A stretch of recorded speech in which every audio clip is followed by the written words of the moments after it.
வணக்கம். தலைப்புச் செய்திகள் வாசிப்பது வெங்கட். விடுபட்ட தகுதியான மகளிருக்கு உரிமை தொகை நிச்சயம் கிடைக்கும்.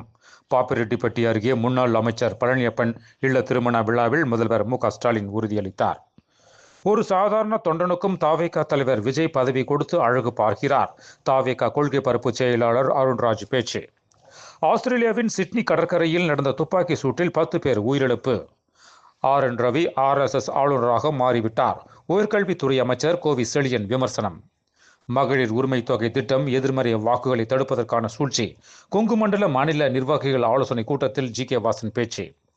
அமெரிக்காவின் பிரவுன் பல்கலைக்கழகத்தில் துப்பாக்கி சூடு. 2 பேர் பலி, 9 பேர் காயம். திருநெல்வேலியில் தினசரி சந்தை திறக்க கோரி முன்னாள் மேயர் புவனேஸ்வரி தரையில் உருண்டு போராட்டம். வெறுமனே அரசியல் பேசுவது வீண். விஜய் வெற்று அரசியல் பேசுகிறார். ஜெகத் ரட்சகன் MP பேச்சு.